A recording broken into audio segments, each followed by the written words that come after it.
सवाब कर दे तो अल्लाह तबारक व तआला उनकी कब्र को रोशन और मुनव्वर फरमा देगा और पढ़ने वाले को तादाद के बराबर सवाब अता फरमाएगा। तो कब्रिस्तान आखिरी मंजिल है, वहां जाया करो तो कुरान की तिलावत कर दिया करो। कलमा शरीफ याद है, कुल हुवल्लाहु अहद तो हर इंसान को याद होगी, 11 मरतबा पढ़ करके इसाले सवाब कर दिया करो। अल्लाह तुम्हारे अजीजों को बख्श देगा और जितनी उस कब्रिस्तान में मुर्दे होंगे तादाद जितनी होगी उनके बराबर तुमको सवाब अता फरमाएगा। अल्लाह बिज़िक्रिल्लाहि तत्मइन्नुल कुलूब, दिलों को चैन मिलता है तो अल्लाह के जिक्र से मिलता है, दिलों को आराम अल्लाह के जिक्र से मिलता है, दिलों को राहत अल्लाह के जिक्र से मिलती है। ना दौलत से, ना दुनिया से, ना घर आबाद करने से तसल्ली दिल को मिलती है, खुदा को याद करने से। ये जिंदगी सवारिए, दिलशाद कीजिए, लम्हात जिंदगी के ना बर्बाद कीजिए। जब मकसद हयात इबादत खुदा की है, पढ़िए नमाज, मस्जिदें आबाद कीजिए। सभी के सामने एक दिन जरूर आता है, ये हुस्न फानी है लेकिन गुरूर आता है। किसी क्रीम से पाउडर से कुछ नहीं होता, नमाज पढ़ने से चेहरे पे नूर आता है। किसी क्रीम से पाउडर से कुछ नहीं होता, नमाज पढ़ने से चेहरे पे नूर आता है। जिस्म फानी है, सजाने की जरूरत क्या है, हुस्न दुनिया को दिखाने की जरूरत क्या है। ऐसे आमाल करो कि रूह नहीं है। रूह मरती मिटती नहीं है, बल्कि रूह तो बदन से निकाल ली जाती है। मौत जिस्म को आती है, रूह को नहीं आती। और रूह मारने और मौत मारने के लिए नहीं आती है, ये बात आप याद कर लीजिए। मौत मारने के लिए नहीं आती है, मौत दुनिया बदलवाने के लिए आती है। मौत दुनिया बदलवाने के लिए आती है। जब हम इस दुनिया में नहीं आए थे तब भी थे, जब हम इस दुनिया में नहीं आए थे तब भी थे। कहां थे? उसको कहते हैं आलमे अरवाह, रूहों की दुनिया। इस वक्त जो हम सांसें ले रहे हैं इसको कहते हैं आलमे शहादत। और इस दुनिया के बाद भी हमको किसी दुनिया में जाना है, उसे कहते हैं आलमे बरज़ख। और आलमे बरज़ख में भी हमको हमेशा नहीं रहना, उसके बाद हमको जाना है आलमे क़यामत। और आलमे क़यामत में भी हमेशा नहीं रहना है, वहां से भी जाना है या तो आलमे जन्नत या आलमे दोज़ख, दोनों में से किसी जगह जाना है। हम मरे कहां, हम मरे कहां? हमने सिर्फ दुनिया बदली है, हमने सिर्फ जगह बदली है। यही वजह है जब इंतकाल हो, जब किसी का इंतकाल हो जाता है तो हम क्या कहते हैं? फला का इंतकाल हो गया।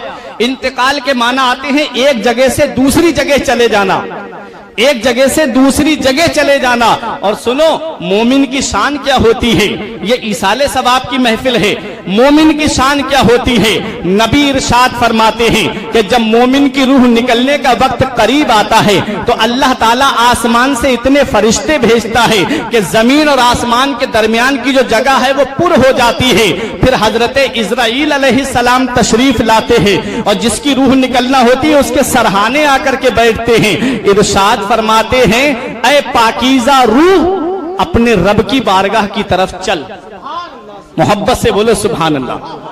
ये मोमिन की रूह की बात कर रहा हूं। इज़राइल अलैहिस्सलाम कहते हैं, ऐ पाकीज़ा रूह, अपने रब की बारगाह की तरफ चल।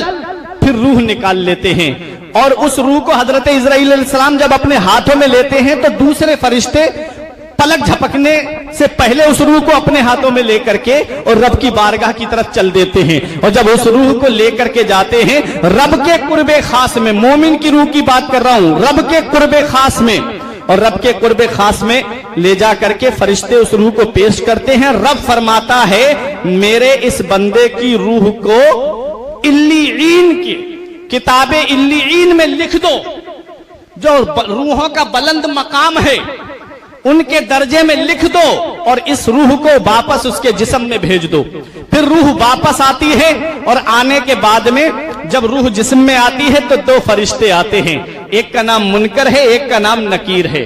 और आकर के दोनों फरिश्ते सवाल करते हैं, मर रब्बो का, तेरा रब कौन है, तेरा रब कौन है?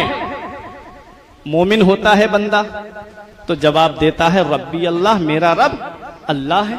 दूसरा सवाल करते हैं, तेरा दीन क्या है? वो जवाब देता है, मेरा दीन इस्लाम है। तीसरा सवाल होता है, मा कुंता तक़ूलु फी हक़्क़ि हाज़ा रजुल, इस मर्द के बारे में तू दुनिया में क्या कहता था? तो ईमान वाला है देख के कहेगा, जिसको शायर ने यूं बयान किया था कि कब्र में सरकार आए तो मैं कदमों पे गिरूं, कब्र में सरकार आए तो मैं कदमों पे गिरूं, गर फरिश्ते मुझे उठाएं तो मैं उनसे यूं कहूं, अब तो पाए नाज से मैं ऐ फरिश्तों क्यों उठूं, मर के आया हूं यहां इस दिलरुबा के वास्ते, मैं नबी का चेहरा देखने के लिए तो यहां पर आया हूं। अल्लाह अकबर, ये आशिक रसूल की रूह की बात कर रहा हूं। और सुनो, एक रिवायत में आता है कि जब फरिश्ते उसे झंझोल करके उठाते हैं, आंखें उनकी नीली होती हैं, डरावना चेहरा होता है मुनकर नकीर का, हाथ से जमीन फाड़ते हुए आते हैं और झंझोल करके मुर्दे को उठाते हैं और उठा कहते हैं मर रब्बो का, तेरा रब कौन है? अचानक सवाल होता है। अल्लाह अकबर, जब मुर्दा नेक होता है, नमाज का पाबंद होता है, हदीस से पाक के अल्फाज हैं, तो वो अपनी आंखें मसलता हुआ उड़ता है। जब मसलता हुआ उड़ता है तो वो देखता है कि नमाज का वक्त निकला जा रहा है, नमाज का वक्त निकला जा रहा है। वो कहता है दऊनी, मुझे छोड़ दो, अना उसल्लिया सलातन, मैं नमाज पढ़ना चाहता हूं।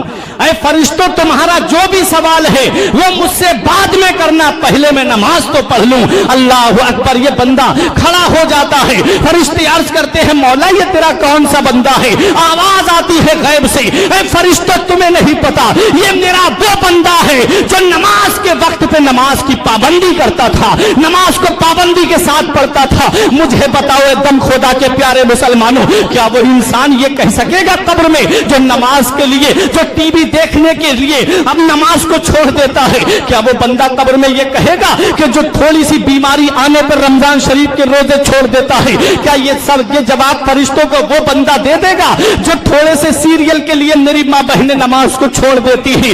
याद रखो, कब्र के अंदर हर चीज का हिसाब होना है। कब्र के अंदर कोई नहीं जाता है, कब्र के अंदर तन्हा तुमको जाना है। कब्र तारीकी का घर है। कब्र रोजाना इंसान से पुकार के कहती है, ऐ इंसान मेरे ऊपर अकड़ के चलने वाले, ऐ मेरे ऊपर पांव को धमक करके रखने वाले, ऐ मेरे ऊपर सीना तान करके चलने वाले, याद रख मैं कीड़े मकोड़ों का घर हूं, मैं वहशत का घर हूं, मैं तन्हाई का घर हूं। मेरे अंदर अंधेरा है, जब आए तो रोशनी का इंतजाम करके आना। मेरे अंदर जब आए तो कीड़े मकोड़ों से हिफाजत का इंतजाम करके आना। मुझे बताओ आज हम अपनी कब्र में जाने की क्या तैयारी कर रहे हैं? आज नमाजें देखो, मस्जिदों में जाकर के देखो, नमाजें हमारी मस्जिदें हमारी वीरान है, सिनेमा हॉल हमसे आबाद है। आज हर घर को सिनेमा हॉल बना दिया गया है। आज जाकर के देखो, रमजान शरीफ का महीना आता है, बाजारों में मुसलमान पकौड़ियां और समोसे खाते हुए फिरते हैं।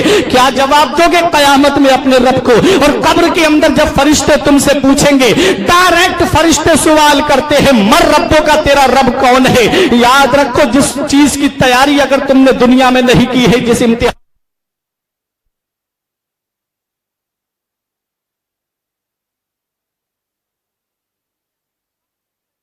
मेरे पड़ोस में रह रहे हैं, वो पहले कब्रिस्तान में रहते थे और कब्रें खोदा करते थे। लाओ उनके पास जाता हूं, वो कब्रिस्तान के बारे में ज्यादा बेहतर बताएंगे, कोई दर कोई नसीहत की बात बताएंगे। पहले बुजुर्गों की आदत थी कि वो ऐसे लोगों के पास बैठते थे कि जो अल्लाह के अजाब से डराते थे, जो नसीहत की बातें बताते थे।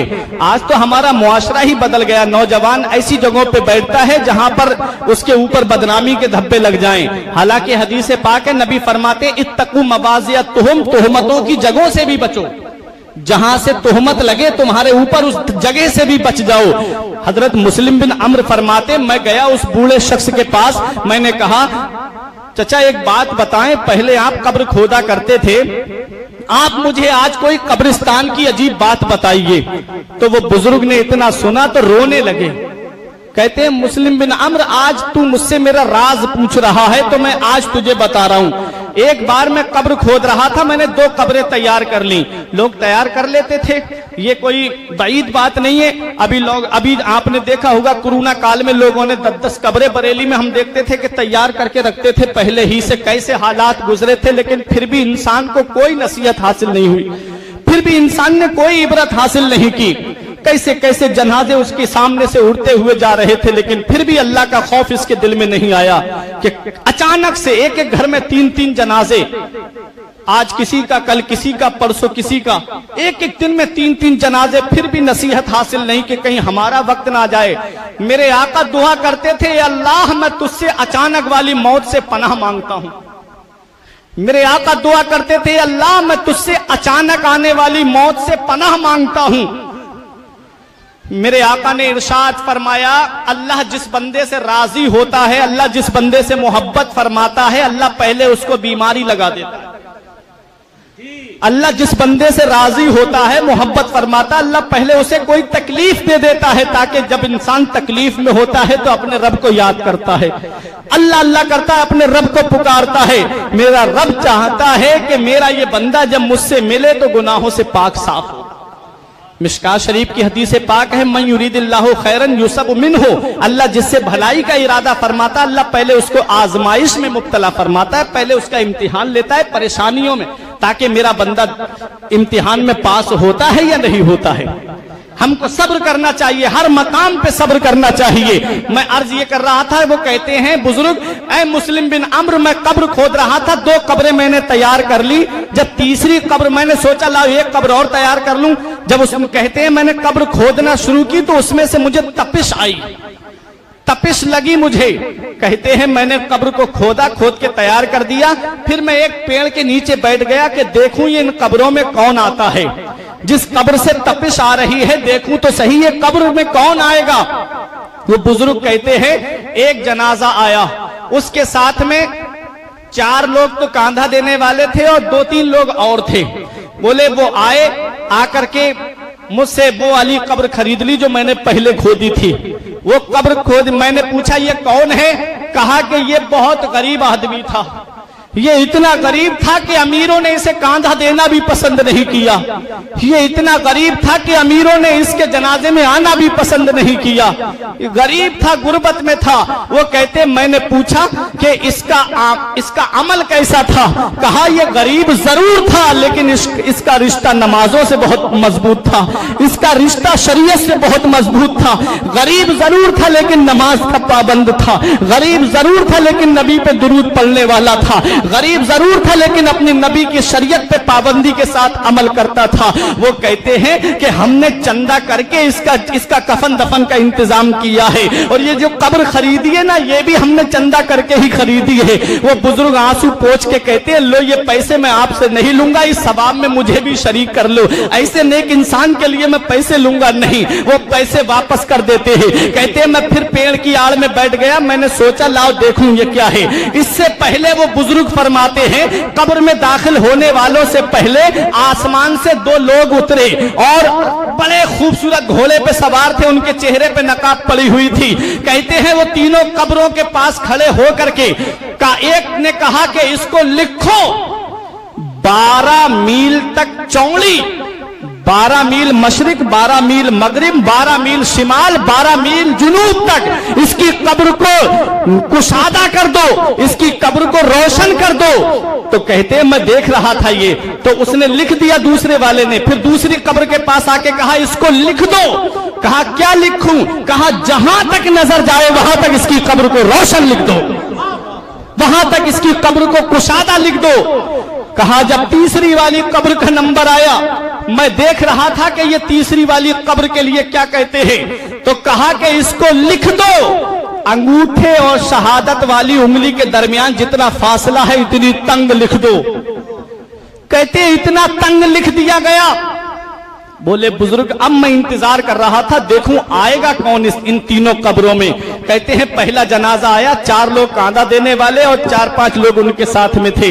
उन्होंने कहा कि ये गरीब था, अमीरों ने इसे कांधा देना पसंद नहीं किया, अमीरों ने इसके जनाजे को कांधा देना भी पसंद नहीं किया और इसके जनाजे में शामिल भी नहीं हुए।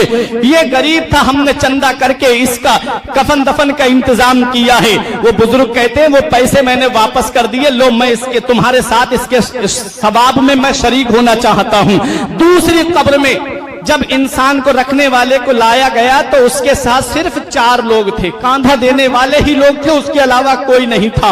वो कहते हैं मैंने उनसे पूछा कि तुम ये कौन लोग हो और ये किसका जनाजा है, तो उन्होंने कहा कि ये मुसाफिर है, ये कोई मुसाफिर था, गुर्बत में इंतकाल कर गया, मुसाफिरत में इंतकाल कर गया, हमने मिलकर के इसका कफन दफन का इंतजाम किया है।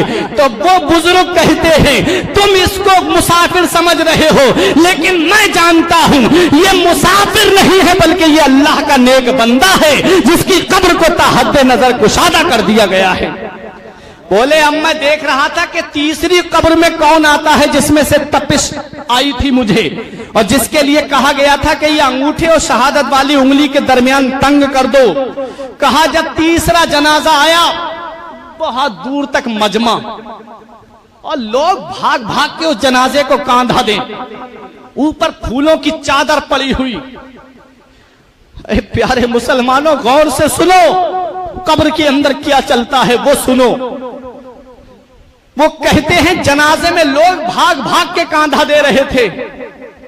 अल्लाह अकबर। जब वो करीब आए तो आकर के वो तीसरी कब्र खरीदी, तो उन्होंने पूछा कि भाई ये किसका जनाजा है? कहा ये शहर के सबसे बड़े अमीर की बीबी का जनाजा है।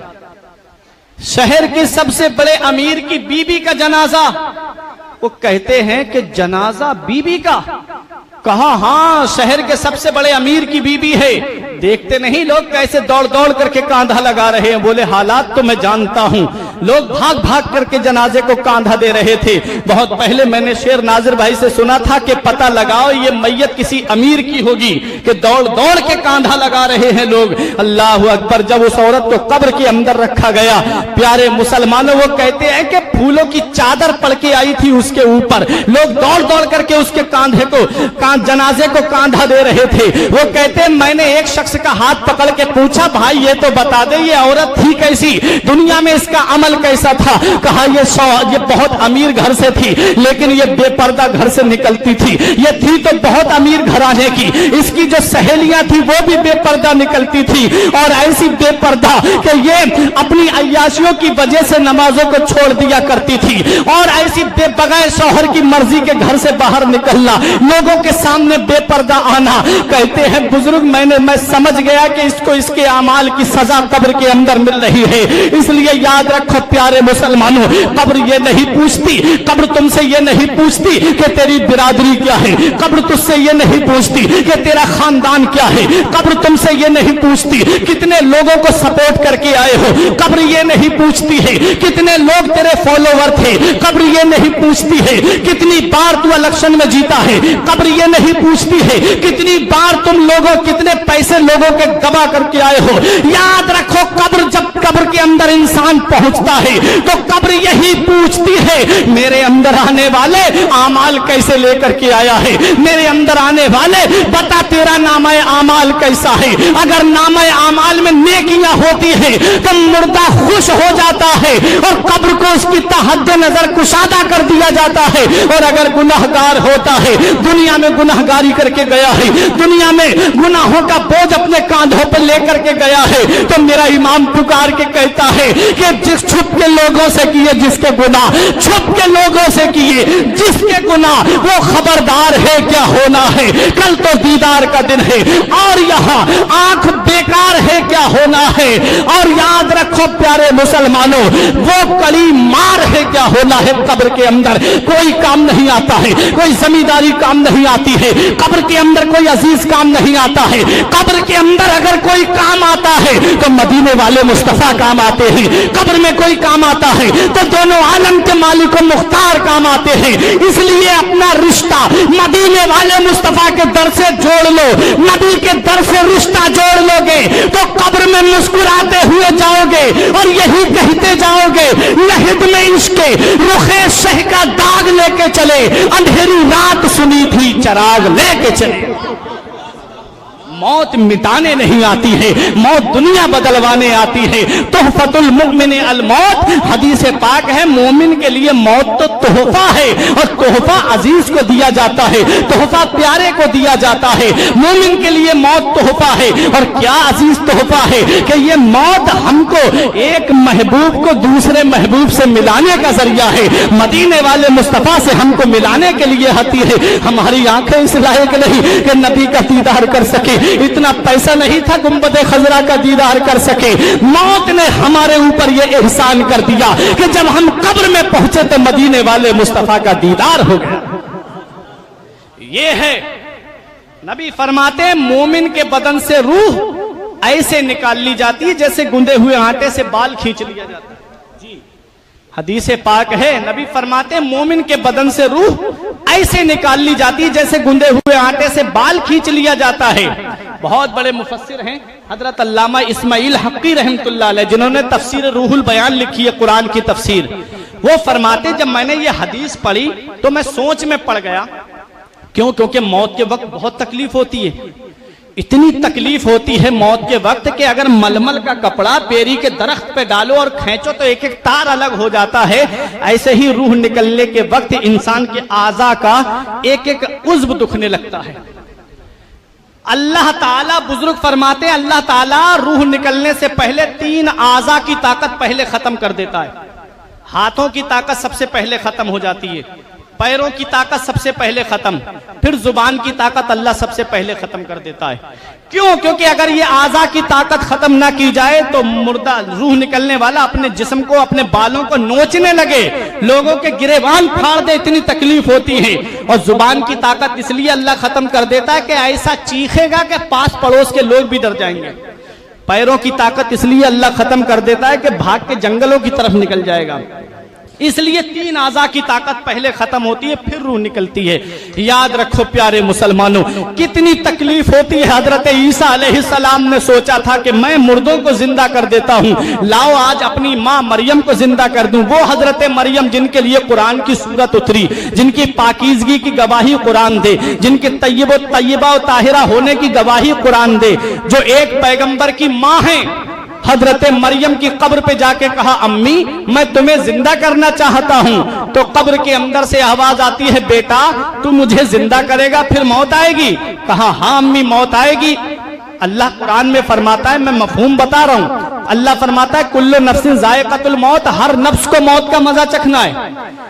तो जिसको अल्लाह ने रूह दे के भेजा है, जान दे के भेजा है, उसको मौत का मजा चखना है।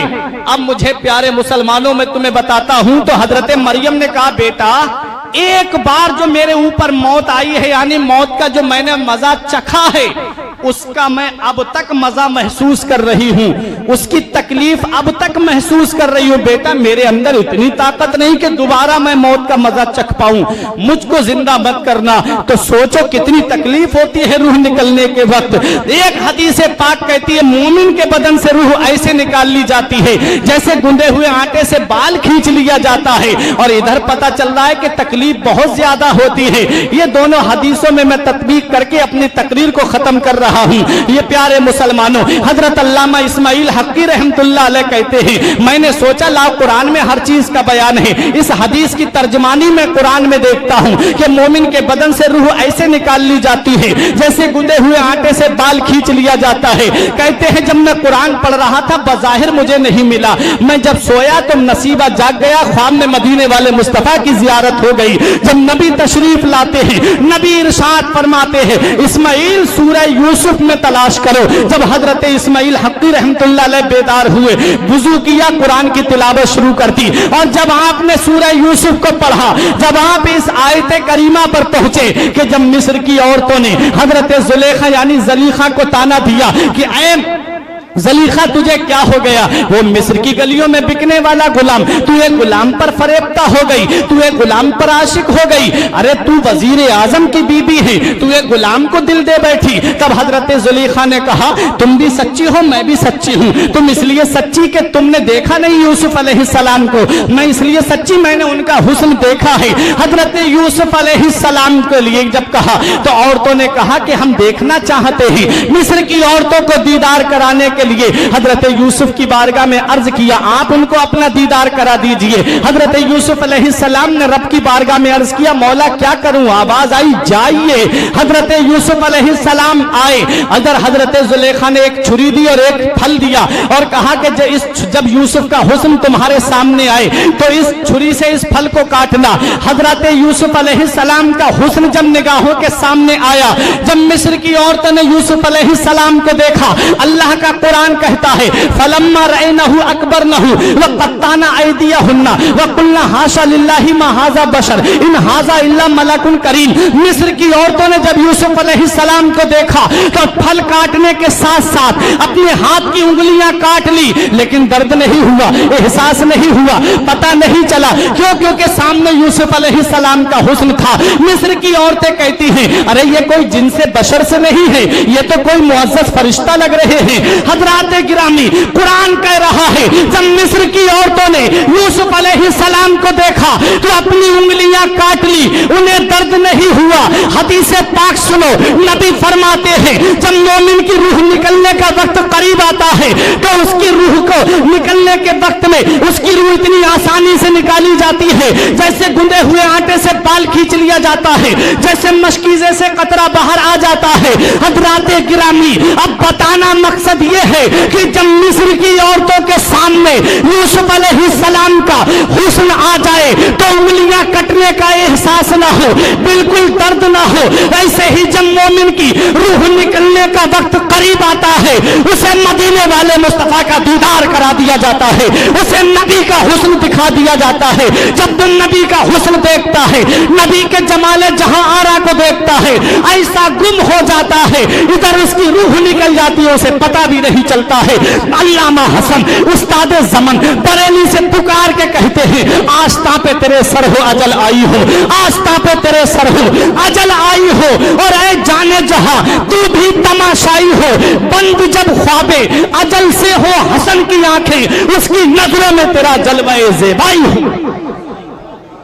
ये है मोमिन की रूह निकलने का जब वक्त करीब आता है। दो रिवायतें हैं, एक रिवायत है उसका ठिकाना दिखा दिया जाता है जन्नत, और जब वो जन्नत के महलात को देखता है, जन्नत के हूरो कुसूर को देखता है, उसी में गुम हो जाता है, उसकी रूह इधर निकाल ली जाती है। और एक रिवायत में है कि नबी का दीदार करा दिया जाता है। जब नबी का दीदार करता है तो नबी के जमाले जहां आरा को देखता है तो नबी के हुस्न में ऐसा खो जाता है, और मेरे नबी का हुस्न मेरा इमाम पुकार के कहता है वो कमाले हुस्न हुजूर है कि गुमान नफ्से जहां नहीं, यही फूल खार से दूर है, यही शमा है कि धुआं नहीं। सारे अच्छों में अच्छा समझिए जिसे, है उस अच्छे से अच्छा हमारा नबी। सारे ऊंचों में ऊंचा समझिए जिसे, है उस ऊंचे से ऊंचा हमारा नबी। और अल्लामा हसन पुकार के कहते हैं कि ऐसा तुझे खालिक ने तरहदार बनाया, यूसुफ को तेरा तालिबे दीदार बनाया। ये हजरत यूसुफ अलैहिस्सलाम को जो हुस्न मिला है ये भी मदीने वाले मुस्तफा के सदके में मिला।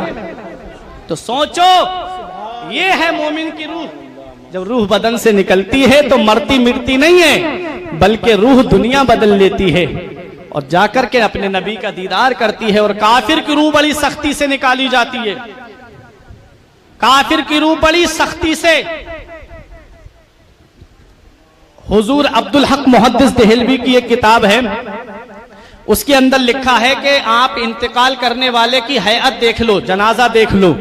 अगर चेहरा डरावना है, खौफ और हिरास वाला है, चेहरा मस्क हो गया है तो समझ लो कि इसका खात्मा ईमान पे नहीं हुआ। और अगर चेहरा देख के लगे कि मुस्कुरा रहा है तो समझ लो कि इसका खात्मा ईमान पे हुआ है। क्यों? क्योंकि मरने वाले को उसकी आखिरी वक्त में उसका ठिकाना दिखाया जाता है, और जब देख करके लगे कि मुस्कुरा रहा है तो समझ लो कि ये मदीने वाले मुस्तफा का आशिक जा रहा है। ये कहता हुआ लहद में इश्क़े रुखे शह का दाग लेके चले, अंधेरी रात सुनी थी चराग लेके चले।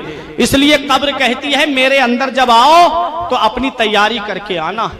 मैं खौफो हिरास का घर हूं, मैं तन्हाई का घर हूं, मैं डर का घर हूं, इसलिए मेरे अंदर आओ तो रोशनी का इंतजाम करके आना। रोशनी होती कैसी है? रोशनी होती है आज़ाए वुजू से। ये आज़ाए वुजू कब्र में रोशनी का काम करेंगे। जब दुनिया में हम नमाज ही नहीं पढ़ेंगे तो कब्र में रोशनी कहां से होगी? इसलिए नमाज की पाबंदी करो, नमाज को उसके वक्तों पे अदा करो, अइम्मा की इज्जत करो, उलमाए किराम की तौकीर करो। क्यों? क्योंकि ये इस्लाम के सुतून हैं।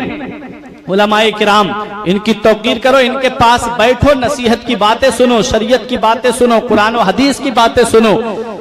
हजरात, एक रिवायत और बता दूं मैं, फिर अपनी तकरीर को मैं खत्म कर दूं। बहुत अहम बात है। मैंने जो कहा था कि जिस्म को 4 चीजों से पैदा किया, आग, पानी, मिट्टी, हवा।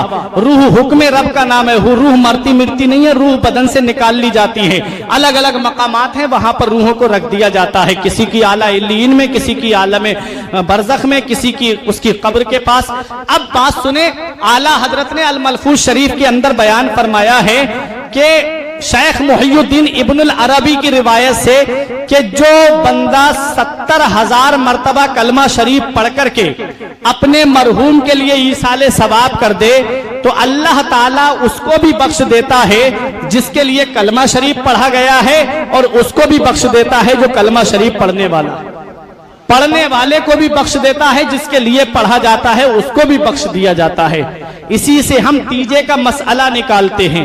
आज आवाम में तो मशहूर हो गया है कि 32.5 किलो चने लेकर के आओ। ऐसा कुछ नहीं है। 70,000 मरतबा कलमे शरीफ की फजीलत आई थी।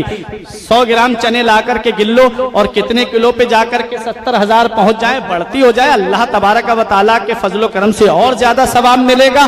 लेकिन 70,000 मरतबा कलमे शरीफ के बारे में आया था। अगर वो कलमा शरीफ तस्बीह पे पढ़ दिया जाए तब भी अल्लाह बख्श देगा, वही सवाब अता फरमाएगा। अगर वो कलमा कंकरी 70,000 मरतबा कंकरियों पे पढ़ दिया जाए तब भी अल्लाह तबारक व तआला उसके अजीज को वही सवाब अता फरमाएगा। और एक हदीस पाक में नबी फरमाते हैं, जो कब्रिस्तान जाए और जाकर के सूरह यासीन शरीफ पढ़ दे तो अल्लाह ताला कब्रिस्तान में जितने मुर्दे हैं उनसे अजाब में तखफीफ फरमा देगा, और अल्लाह तबारक व तआला कब्रिस्तान में जितने मुर्दे हैं उन मुर्दों की तादाद के बराबर पढ़ने वाले को सवाब अता फरमाएगा। कभी गुजरना हुआ करे तो रुक करके पढ़ लिया करो, ये आखिरी मंजिल है। एक हदीस में नबी फरमाते हैं, जो कब्रिस्तान की तरफ से गुजरे तो 11 मरतबा सूरह इखलास यानी कुल हु अल्लाहु अहद पढ़ करके कब्रिस्तान के मुर्दों को ईसाले सवाब कर दे तो अल्लाह तबारक व तआला कब्रिस्तान के अंदर जितने मुर्दे हैं उनसे अजाब में तखफीफ फरमा देगा, और उन कब्रिस्तान के मुर्दों की तादाद के बराबर पढ़ने वाले को सवाब अता फरमाएगा। एक रिवायत में कि सूरह फातिहा, अल हाकुमुत तकासुर और कुल हु अल्लाहु अहद ये पढ़ करके कब्रिस्तान के मुर्दों को ईसाले